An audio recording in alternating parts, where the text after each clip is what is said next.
So I'm here in Kentucky, and it's starting to rain. I didn't want to hear this. I didn't want to hear the rain falling, but it did. And we have to race Blue Bayou Dio today.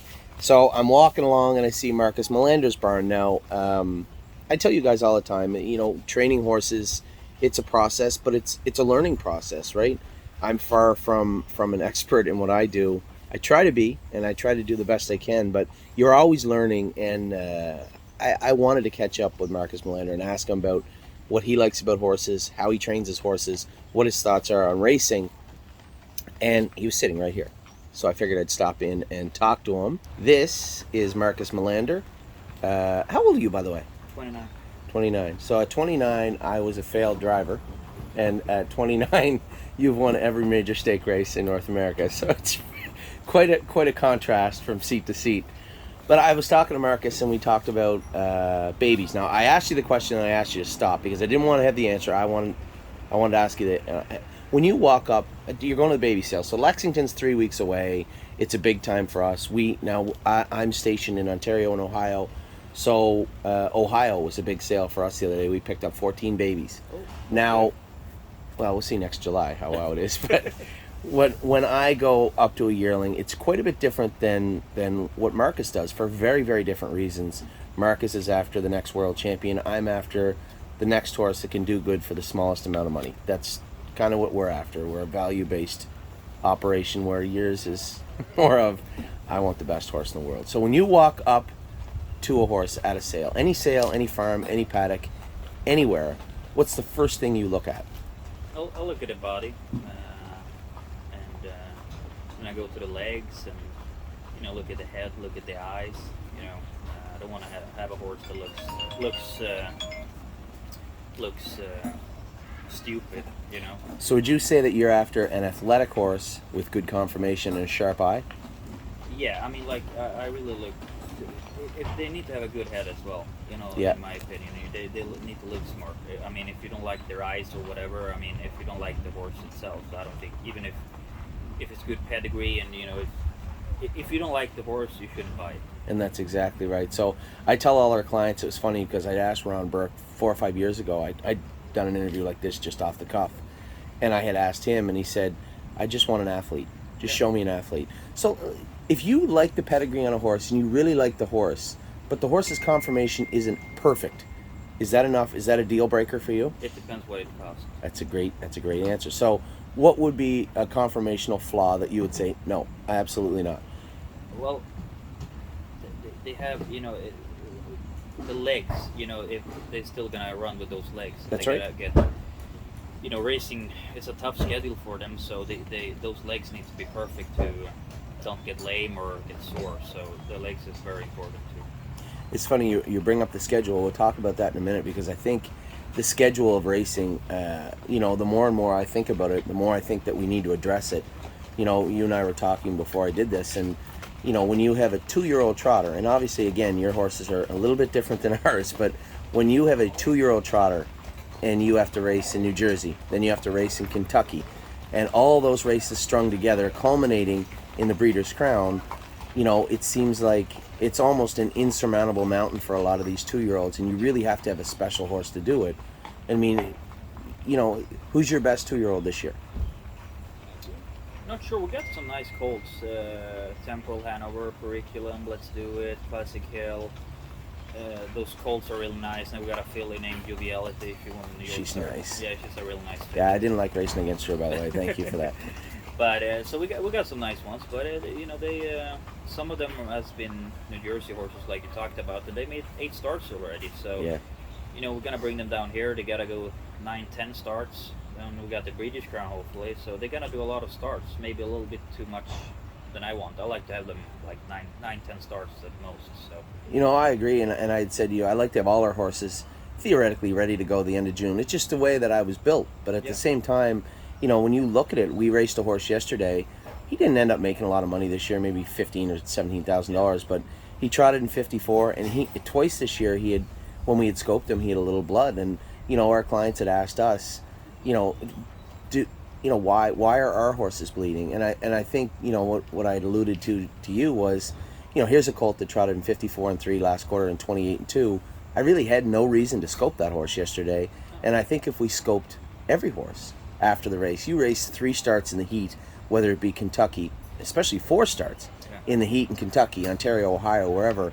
I think you're going to see, you're going to see a little blood in every horse, I would say. You're at least 90%.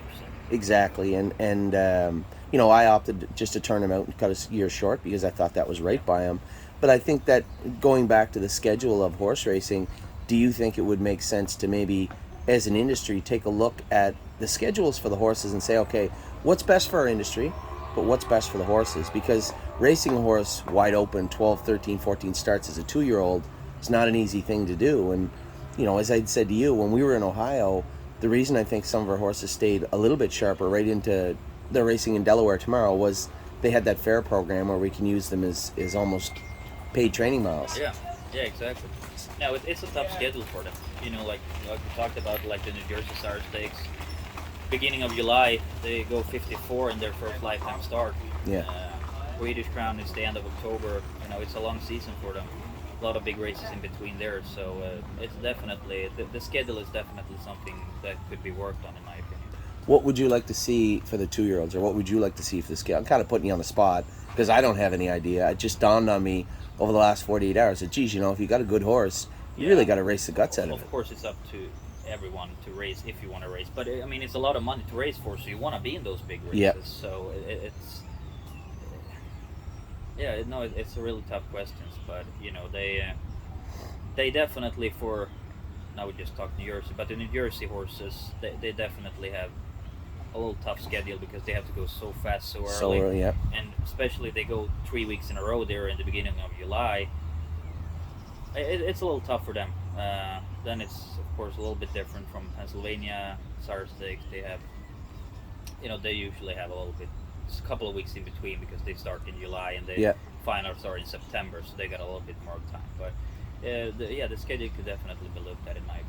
I used to hate Ontario has a break in the middle of the summer, and I think what they do is they shut their stakes down for the Grand Circuit when it rolls into town, which I used to hate. But now the more that I think of it, I don't know if it's a bad idea anyway. Realistically, I think we have to look at it. If we have the same schedule we did 10 years ago, and the horses, we had mentioned it off camera that, 10 years ago, if you had a trotter that could trot in 56, man, you're on your way. You got a real good horse. Now you got a horse that trots in 56. You might race in the Commonwealth, maybe. You might have a grassroots horse, but you're not racing in any Sire Stake events. And it's, if we're going to look at the industry as how it's evolving, we really should evolve with it and with the breed.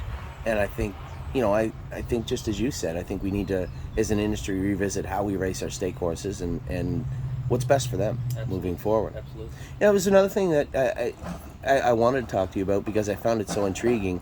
The horses you ship over to Sweden to race at their end of the 3-year-old season. You were telling me the process in which that happens, and I had no idea. I found it pretty interesting. Some of the 3-year-olds you sell. Do you race many 4-year-olds in North America? We kept so this year we kept Hypnotic AM. Yeah.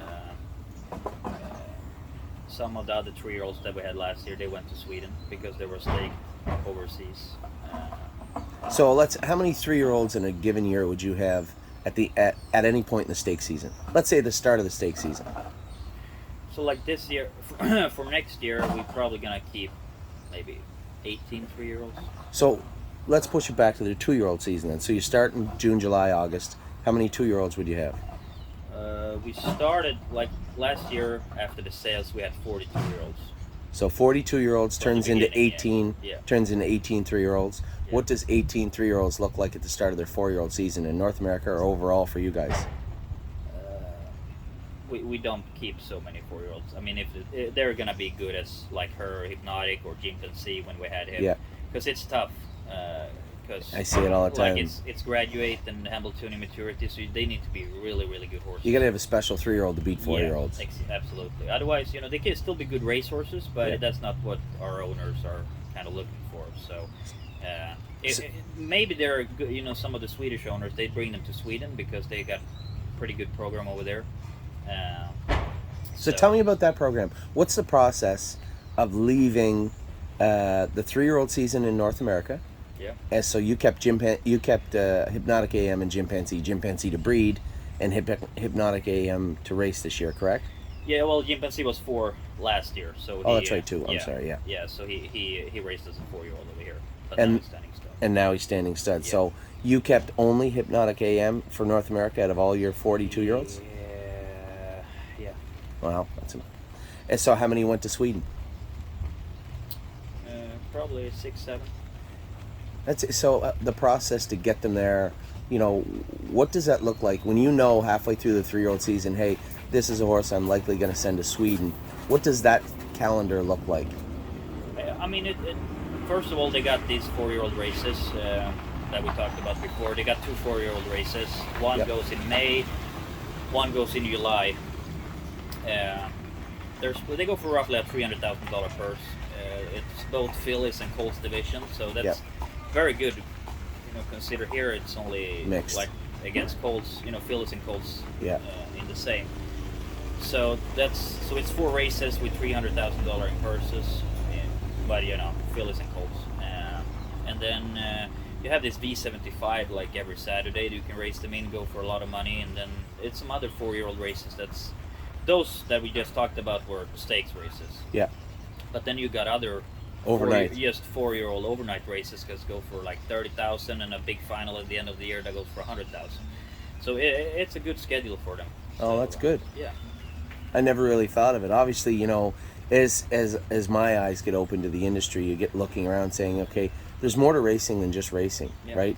We have horses almost in every jurisdiction, and Yeah. and I never really thought of Europe as a destination for any of our horses, but you're 100% right. When you have a 3-year-old trotting filly turning 4, you're really just taking a horse, taking its floaters off, and pitching Yeah. it in the deep end of the pool, because it's